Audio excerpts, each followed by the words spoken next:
कर्म मुझे बांधता नहीं, क्योंकि मुझे कर्म करेंगे। सम्मानित व्यक्ति के लिए अपमान मृत्यु से भी बदतर है। कर्म योग वास्तव में एक परम रहस्य है। कर्म उसे नहीं बांधता जिसने काम का त्याग कर दिया है। सदैव संदेह करने वाले व्यक्ति के लिए प्रसन्नता ना इस लोक में है ना ही कहीं। क्रोध से भ्रम पैदा होता है, भ्रम से बुद्धि व्यग्र होती है। जब बुद्धि व्यग्र होती है तब तर्क नष्ट हो जाता है। जब तर्क नष्ट होता है तब व्यक्ति का पतन हो जाता है। स्वर्ग प्राप्त करने और वहां कई वर्षों तक वास करने के पश्चात एक असफल योगी का पुण्य एक पवित्र और समृद्ध कुटुंब में जन्म होता है। केवल मन ही किसी का मित्र और शत्रु होता है। प्रबुद्ध व्यक्ति के लिए गंदगी का ढेर, पत्थर और सोना सभी समान हैं।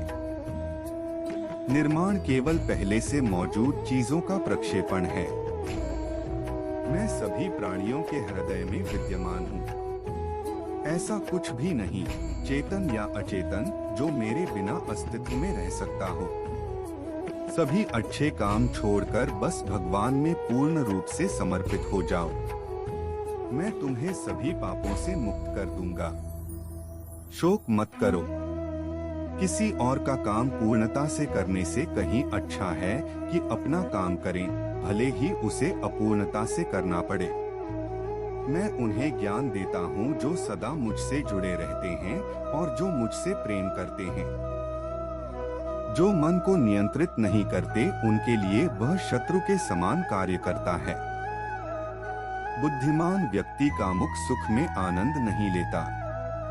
आपके सार्वलौकिक रूप का मुझे न प्रारंभ न मध्य न अंत दिखाई दे रहा है। जो कार्य में निष्क्रियता और निष्क्रियता में कार्य देखता है वह एक बुद्धिमान व्यक्ति है। मैं धरती की मधुर सुगंध हूँ। मैं अग्नि की ऊष्मा हूँ।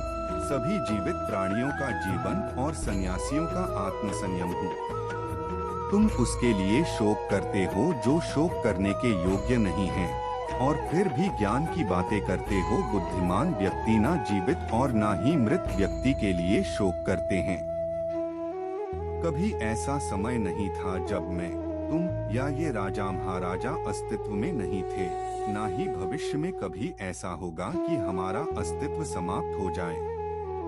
बुद्धिमान व्यक्ति को समाज कल्याण के लिए बिना आसक्ति के काम करना चाहिए।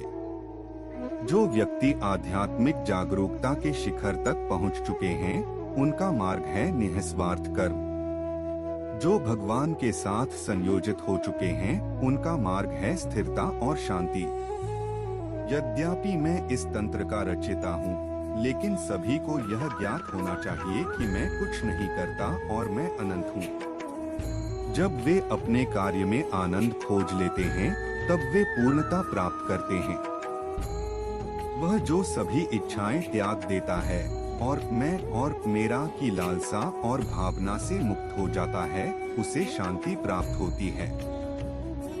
मेरे लिए ना कोई घृणित है ना प्रिय डॉट, किंतु जो व्यक्ति भक्ति के साथ मेरी पूजा करते हैं वो मेरे साथ हैं और मैं भी उनके साथ हूँ। जो इस लोक में अपने काम की सफलता की कामना रखते हैं वे देवताओं का पूजन करें। मैं ऊष्मा देता हूँ, मैं वर्षा करता हूँ और रोकता भी हूँ। मैं अमर्त्य भी हूँ और मृत्यु भी। बुरे कर्म करने वाले सबसे नीच व्यक्ति जो राक्षसी प्रवृत्तियों से जुड़े हुए हैं और जिनकी बुद्धि माया ने हर ली है, वो मेरी पूजा या मुझे पाने का प्रयास नहीं करते।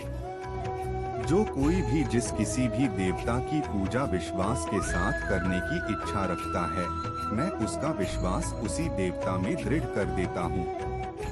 मैं भूत, वर्तमान और भविष्य के सभी प्राणियों को जानता हूँ, किंतु वास्तविकता में कोई मुझे नहीं जानता। अपने अनिवार्य कार्य करो, क्योंकि वास्तव में कार्य करना निष्क्रियता से बेहतर है। व्यक्ति जो चाहे हैं और मैं उनके जीवन में आता हूँ। ज्ञानी व्यक्ति को कर्म के प्रतिफल की अपेक्षा कर रहे अज्ञानी व्यक्ति के दिमाग को अस्थिर नहीं करना चाहिए। हर व्यक्ति का विश्वास उसकी प्रकृति के अनुसार होता है। प्रबुद्ध व्यक्ति सिवाय ईश्वर के किसी और पर निर्भर नहीं करता। मेरी कृपा से कोई सभी कर्तव्यों का निर्वाह करते हुए भी बस मेरी शरण में आकर अनंत अविनाशी निवास को प्राप्त करता है। वह जो मृत्यु के समय मुझे स्मरण करते हुए अपना शरीर त्यागता है, वह मेरे धाम को प्राप्त होता है। इसमें कोई संशय नहीं है। जन्म लेने वाले के लिए मृत्यु उतनी ही निश्चित है जितना कि मृत होने वाले के लिए जन्म लेना। इसलिए जो अपरिहार्य है उस पर शोक मत करो। अप्राकृतिक कर्म बहुत तनाव पैदा करता है। वह जो इस ज्ञान में विश्वास नहीं रखते, मुझे प्राप्त किए बिना जन्म और मृत्यु के चक्र का अनुगमन करते हैं।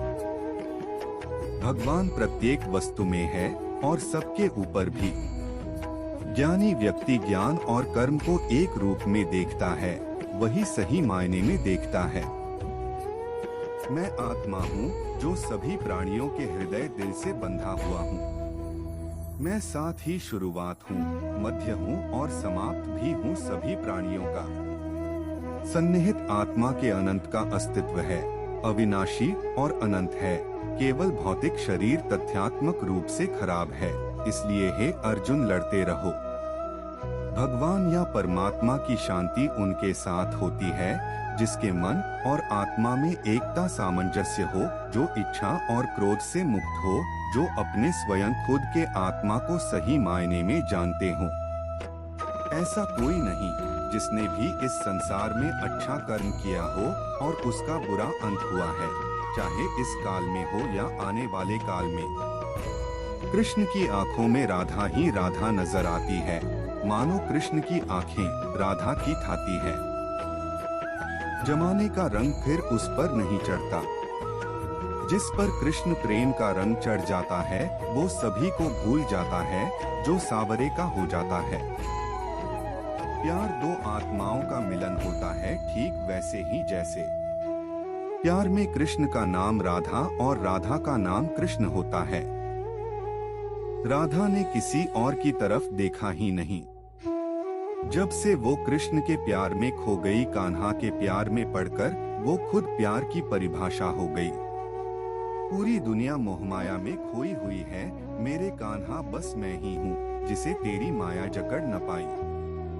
बिना देखे तेरी तस्वीर बना सकते हैं, बिना मिले तेरा हाल बता सकते हैं। हमारे प्यार में इतना दम है, तेरे आंसू अपने आंखों में गिरा सकते हैं।